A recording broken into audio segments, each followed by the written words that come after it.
Hello student. I hope कि आप अच्छे होंगे, स्वस्थ होंगे। आज हम फेडरलिज्म, कल हमने फेडरलिज्म को समझा था, क्या है फेडरलिज्म और उसकी डिफिनीशन को हमने बताया था। आई होप कि फेडरलिज्म आपको याद हो गया होगा, और याद हो गया होगा तो फेडरलिज्म समझ में भी आ गया होगा कि आखिर फेडरलिज्म है क्या। एक बार उसको रिवाइज करते हैं, फिर आते हैं आज के टॉपिक पे। तो फेडरलिज्म में क्या होती है? फेडरलिज्म में मोस्टली क्या होती है, जो पावर होती है या जो गवर्नमेंट होती है वो सेंट्रल और मोस्टली सेंट्रल और स्टेट गवर्नमेंट में बटी होती है। और सेंट्रल गवर्नमेंट जो होती है वो कुछ फ्यू सब्जेक्ट या कॉमन नेशनल इंटरेस्ट के सब्जेक्ट पर वह जो है पूरे देश में वर्क करती है। और स्टेट गवर्नमेंट या प्रोविंस गवर्नमेंट जो होती है वह जो है फेडरलिज्म में वह जो है स्टेट में वर्क करती है, डे टू डे एडमिनिस्ट्रेशन को देखती है। लेकिन सबसे ज़रूरी बात यह है कि दोनों गवर्नमेंट इंडिपेंडेंट होकर अपना काम करती हैं, किसी का किसी पर कोई जोर नहीं चलता। तो ये हो गया फेडरलिज्म। आज जो हम टॉपिक पढ़ेंगे उसमें एक क्वेश्चन छुपा हुआ है जो कई बार पूछता है, what is the difference between what is the difference between federal government and unitary government. शुरुआत में मैंने समझाया था, जब बेल्जियम की बात की थी तो मैंने कहा था कि बेल्जियम पहले यूनिटरी गवर्नमेंट था, उसके बाद क्या होगा, फेडरल गवर्नमेंट में चेंज हो गया। श्रीलंका क्या था, श्रीलंका जो है यूनिटरी ही गवर्नमेंट था और यूनिटरी ही रह गया। वहाँ के तमिल जो लीडर्स थे वो चाहते थे कि फेडरलिज्म वहाँ भी आ जाए, बट वहाँ फेडरलिज्म नहीं आया, और इसीलिए वहाँ जो है क्या हुआ, इतने सारे दंगे हुए, लिट्टे आतंकवादी संगठन बन गया।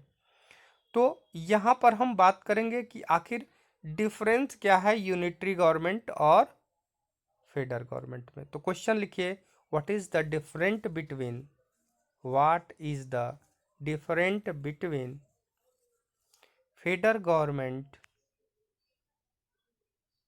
या government under the federal system and government under the unitary system. किसी तरह लिख सकते हैं, What is the difference between governments under the unitary system and government under the federal system? ऐसे क्वेश्चन हो सकता है, या फिर ऐसे भी हो सकता है, what is the difference between federal government and unitary government.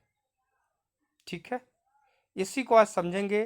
थोड़ा सा जूम करते हैं, जूम करके पहुंचते हैं यहाँ पर। मोस्टली आपका आंसर इसी में ही है, इतने में ही।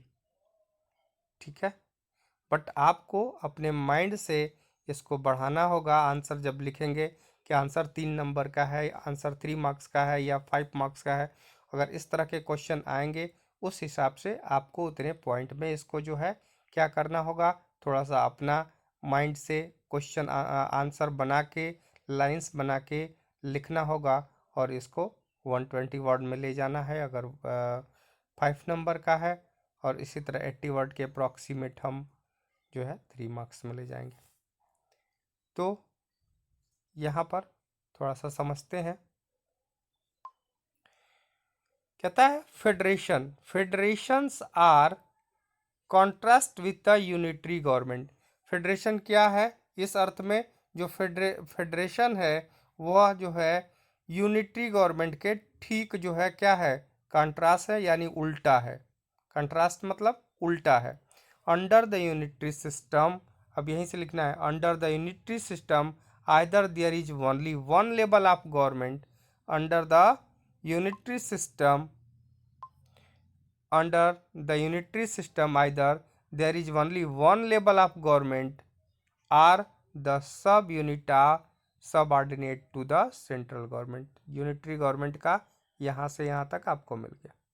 क्या है under the unitary system? Unitary system में क्या होता है, या तो एक लेवल की ही गवर्नमेंट होती है, केवल सेंट्रल गवर्नमेंट ही होगी, या फिर अगर सब यूनिट होंगी, जैसे स्टेट गवर्नमेंट होगी तो सेंट्रल गवर्नमेंट की सब यूनिट होगी या सब ऑर्डिनेट होगी, या इसका मतलब कि वो सेंट्रल गवर्नमेंट का ही पार्ट होगी और वो जैसा ऑर्डर देगा उसको फॉलो करना होगा। ये किस सिस्टम में है?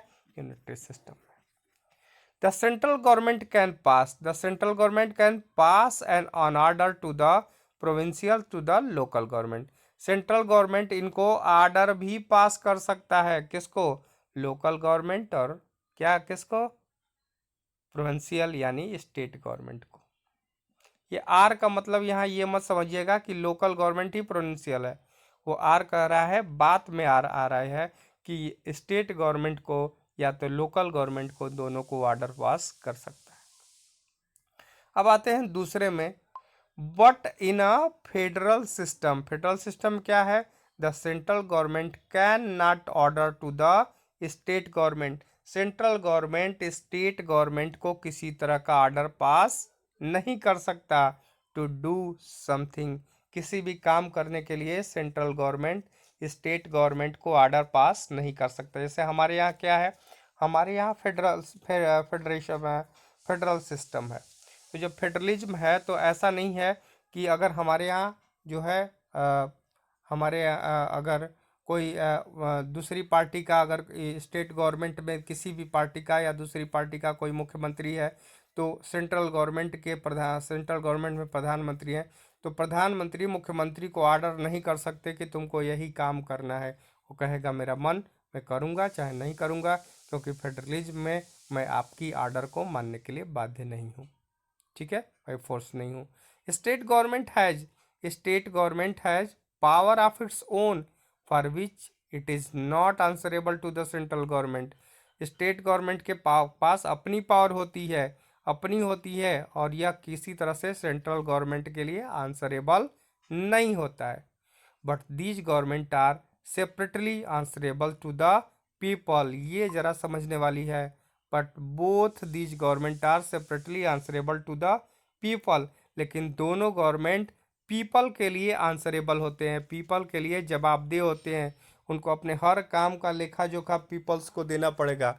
अगर लोग या सिटीजन्स कहेंगे कि ये काम क्यों किया, ये काम किस लिए किया, तो यहाँ पर उनको अपने जो है क्या करने होंगे, उसको इसका जवाब देना पड़ेगा। और इसीलिए फेडरलिज्म में सेंट्रल गवर्नमेंट और स्टेट गवर्नमेंट लोगों से डरी होती है, सिटीजन से डरी होती है। अब यहाँ पर ये बात आप बताएंगे कमेंट बॉक्स में कि सेंट्रल गवर्नमेंट और स्टेट गवर्नमेंट लोगों के प्रति आंसरेबल क्यों होती है। Why the state government and central government answerable to the people separately. इसका आंसर आप कमेंट बॉक्स में लिखिएगा। आज के लिए बस इतना ही। कल हम पढ़ेंगे की फीचर ऑफ फेडरलिज्म। क्या पढ़ेंगे? की फीचर ऑफ फेडरलिज्म। एक ही दिन ज़्यादा पढ़ाने से थोड़ा सा बोर लगने लग रहा है। आप लोगों का कमेंट आ रहा है कि सर ज़्यादा टॉपिक एक बार में हो जा रहा है, तो थोड़ा सा हम लोगों को दिक्कत हो रही है। इसलिए छोटे छोटे टॉपिक्स को, एक टॉपिक्स को एक दिन में कवर कर रहे हैं छोटे छोटे लेवल पे, ताकि आप लोग को अच्छे से तैयार हो जाए। तो कल हम पढ़ेंगे की फीचर ऑफ फेडरलिज्म। क्या पढ़ेंगे? की फीचर ऑफ फेडरलिज्म। की फीचर ऑफ फेडरलिज्म। एक मिनट, सॉरी। की फीचर ऑफ फेडरलिज्म। फेडरलिज्म के फीचर्स क्या हैं, फेडरलिज्म के ऑब्जेक्ट क्या है, व्हाट इज़ द मेन की फीचर्स ऑफ फेडरलिज्म, फेडरलिज्म के फीचर्स क्या हैं।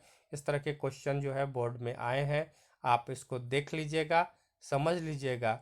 आज आपको क्वेश्चन लिखना है, what is the different between unitary system of government and federal system of government. इसका आंसर लिखिएगा, लिखकर आप भेजिएगा। आप कितना अच्छा आंसर लिखते हैं मैं देखूंगा और आपको बताऊंगा। Thank you, have a nice day. Video अच्छा लगे तो लाइक, सब्सक्राइब और शेयर करिए, क्योंकि सब्सक्राइबर बहुत कम है इसमें। तो थोड़ा सब्सक्राइब करिए ताकि हमारी मेहनत को भी अच्छा लगे कि मैं मेहनत कर रहा हूँ, इसके कुछ अच्छे परिणाम भी आ रहे हैं, अच्छे इसका रिजल्ट भी आ रहा है। भाई मन नहीं लगता अगर रिजल्ट अच्छे ना आए तो। Thank you, have a nice day.